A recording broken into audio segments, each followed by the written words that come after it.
नमस्कार साथियों, मैं हूं वीरेंद्र कुमार। मैं आपका ATA यूट्यूब चैनल पर हार्दिक स्वागत करता हूं। जैसा कि हमने प्रीवियस लेक्चर में देखा था, सर्कल के कुछ कंसेप्ट हमने जो है सोल्व किए थे 10th क्लास के। तो यहाँ पे हम जो है एक्सरसाइज 10.1 के कुछ क्वेश्चंस हैं उनको सोल्व करने वाले हैं। तो आइए सबसे पहले जो है क्वेश्चन देखते हैं। ये देखिए, ये हमारे जो है यहाँ पे क्वेश्चन गिवन है और जितने भी कंसेप्ट हमने किए हैं 9th क्लास की बात करें या फिर जो है 10th क्लास की बात करें तो उन्हीं के ऊपर जो है डिपेंड ये क्वेश्चन है। तो सबसे पहले how many tangent can a circle have. तो हमारे पास फॉर एग्जांपल हम यहाँ पे एक ये देखिए, तो हम एक सर्कल ले लेते हैं, ठीक है। तो ये कहता है कि एक सर्कल के कितने टेंजेंट हो सकते हैं। तो हमने पढ़ा था भाई, यहाँ पे सर्कल के तो इनफाइनाइट जो है इनफाइनाइट नंबर ऑफ टेंजेंट हो सकते हैं, ठीक है। ये देखिए, जितने पॉइंट हैं, जितने पॉइंट से मिलके सर्कल बना हुआ है उतने ही टेंजेंट हो सकते हैं। और सर्कल हमें पता है इनफाइनाइट नंबर ऑफ पॉइंट से मिलके बना हुआ है, तो इनफाइनाइट नंबर ऑफ यहाँ पे आ जाएंगे। तो आंसर क्या रहेगा इसके, यहाँ पे इनफाइनाइट बहुत सारे हो सकते हैं। सेकंड क्वेश्चन है फिल इन द ब्लैंक्स, ठीक है। A tangent to a circle intersect it in fill in the blank points. A tangent to the circle intersect it an point. कितने पॉइंट्स पे जो है टेंजेंट सर्कल को भाई intersect करता है। तो कितने पॉइंट पे करता है, केवल और केवल एक ही पॉइंट पे। हमें ये पता है कि टेंजेंट और सर्कल के बीच में यहाँ पे केवल और केवल एक ही पॉइंट होगा। कितने, ओनली 1 पॉइंट। ये आ जाएगा हमारा 1 point. A line intersecting a circle in 2 points is called a. क्या कह रहा है, एक लाइन है, हमने अच्छी तरह से पढ़ चुके हैं। कोई लाइन है, अगर ये सर्कल को इंटरसेक्ट कर रही है तो ऐसे पॉइंट बनेंगे, ठीक है। तो ये कितने पॉइंट पे इंटरसेक्ट करेगी, तो क्लियर दिख रहा है, this is 1 point and this is the another point. तो यहाँ पे जो है 2 पॉइंट्स पे। तो जितनी हमने जो चीज़ें की हैं प्रीवियस क्लासेस में वही सब यहाँ पे प्रयोग हो रहा है, यूज हो रहा है। तो आपने जो है प्रीवियस लेक्चर को अच्छी तरह से जो है देखना है, समझना है और फिर एक्सरसाइज पे जाना है। सी, यहाँ पे सी पार्ट हम देखेंगे। A circle can have filling the blank parallel tangent at the most. ये कह रहा है एक सर्कल होता है, उसके कितने पैरेलल टेंजेंट हो सकते हैं। तो हमने सीकेंट में देखा था कि भाई एक सीकेंट से यहाँ पे केवल और केवल कितने, 2 ही हमारे जो हैं टेंजेंट क्या हो सकते हैं, पैरेलल हो सकते हैं।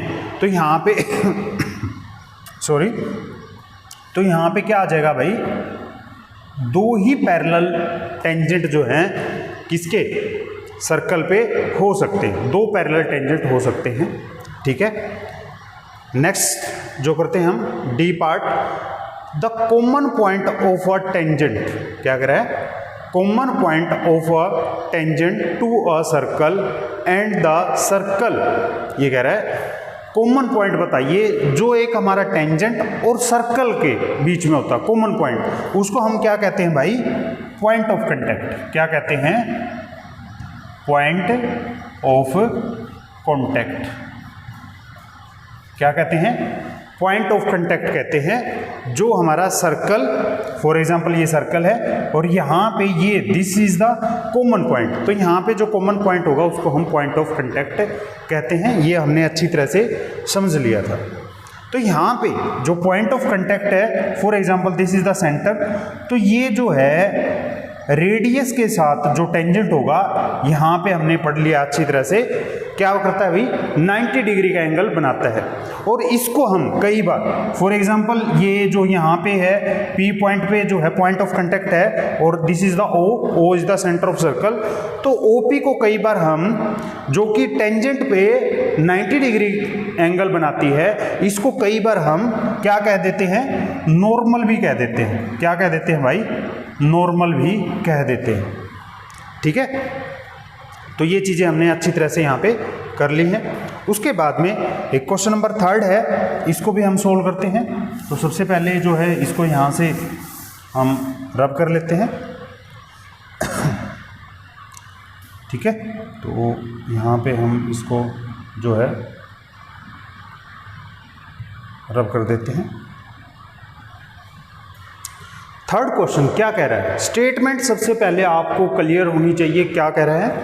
तो ए टेंजेंट पी क्यू एट ए पॉइंट पी, सर्कल है और जो टेंजेंट है पॉइंट ऑफ कांटेक्ट क्या है, पी है, उससे होके जा रहा है of a circle of radius 5 centimetre, radius जो है सर्कल की 5 सेंटीमीटर है। Meet a line through the centre O at a point Q, एक लाइन है जो सेंटर से जा रही है और जो टेंजेंट से, पी क्यू टेंजेंट है तो क्यू पे उसको जो है टच कर रही है, मिल रही है। शो दैट ओ क्यू कितनी है, 12 centimetre. Length of P Q ये बतानी है, हमारे पास ऑप्शन है। तो मे बी जो है कोरोना के कारण जो है आपके जो सॉरी कोरोना के कारण जो है आपके एग्ज़ाम यहाँ पे ऑब्जेक्टिव भी हो सकते हैं, तो वहाँ पे इस तरह के क्वेश्चन नॉर्मली आपको देखने को मिल सकते हैं। तो यहाँ पे सबसे पहले हम जो है एक सर्कल ड्रॉ करेंगे। ये देखिए फॉर एग्जांपल ये हमारा सर्कल है, ठीक है। तो यहाँ पे क्या कह रहा है, a tangent P Q at the point P of the circle, क्या कह रहा है, एक टेंजेंट है फॉर एग्जांपल ये, ठीक है। तो यहाँ पे क्या कह रहा है, पी क्यू है, इसका मतलब ये पी क्यू हो गया, ठीक है। P Q of the circle radius 5 centimetre, और जो सर्कल की रेडियस है फॉर एग्जांपल हम इसको कंसीडर करते हैं यहाँ पे, यह कितनी है, 5 सेंटीमीटर, ठीक है। Meets a line through the centre O, यहाँ पे हमारा सेंटर ओ है, एक लाइन मीट कर रही है किससे, क्यू पॉइंट से, जिसकी लेंथ कितनी है, 12 सेंटीमीटर। तो यहाँ से हम जो है इस पॉइंट को और इस पॉइंट को भी यहाँ से ज्वाइन कर दें, ठीक है। ये देखिए तो यहाँ पे हमारी जो है ओ पी क्यू एक जो है ट्रायंगल बन चुकी है, और यहाँ पे ओ पी हमें पता है ओ पी क्यू पे क्या होता है, 90 डिग्री होता है, परपेंडिकुलर होता है। तो यहाँ पे ये 90 डिग्री का एंगल हो गया, इसका मतलब यहाँ से पाइथागोरस की जो प्रॉपर्टी हम यूज करेंगे। तो यहाँ पे ओ क्यू कितना है भाई, ओ क्यू ये देखिए ये 12 सेंटीमीटर है, कितना है, 12 सेंटीमीटर, और ये कितना है, रेडियस ऑफ सर्कल 5 सेंटीमीटर। तो यहाँ पे 90 डिग्री के सामने हाइपोटेन्यूज होता है, तो हाइपोटेन्यूज तो हम पाइथागोरस लगाएंगे, तो हाइपोटेन्यूज का स्क्वायर किसके इक्वल होता है, परपेंडिकुलर का स्क्वायर प्लस बेस का स्क्वायर। बेस क्या है यहाँ पे, पी क्यू का स्क्वायर। तो यहाँ से देखिए 12 का स्क्वायर जो होता है 144 होता है, इक्वल टू 5 का स्क्वायर 25, ये होता है पी क्यू स्क्वायर। तो यहाँ से पी क्यू स्क्वायर निकालेंगे, देखिए पी क्यू स्क्वायर, तो यहाँ से ये 25 राइट हैंड साइड में आएगा, तो क्या हो जाएगा, माइनस हो जाएगा। तो हमारा राइट हैंड साइड में ऑलरेडी 144 था, तो यहाँ से 25 माइनस हो जाएंगे, तो ये कितना आ जाएगा भाई, 119, ठीक है। तो यहाँ से पी क्यू कितना हो जाएगा, स्क्वायर यहाँ से हट जाएगा, इसका मतलब यहाँ 119 के ऊपर 119 के ऊपर क्या आ जाएगा, स्क्वायर रूट आ जाएगा। तो पी क्यू पूछ रहा है हमारे से, पी क्यू कितना है भाई, आंसर हमारा ऑप्शन क्या हो जाएगा, डी हो जाएगा। तो इस तरह से आपने जो है क्वेश्चन, जितनी भी चीज़ें हम बार बार इस चीज़ को रिवाइज कर रहे हैं, जो भी आपके कंसेप्ट हैं, जो भी बेसिक चीज़ें हैं, उनको आपने ध्यान रखना है और क्वेश्चन को सोल्व करना है, ठीक है। तो आज के लिए इतना ही, नेक्स्ट लेक्चर में अनदर न्यू क्वेश्चंस के साथ आपके सामने फिर हाजिर होंगे। तब तक के लिए धन्यवाद, थैंक यू।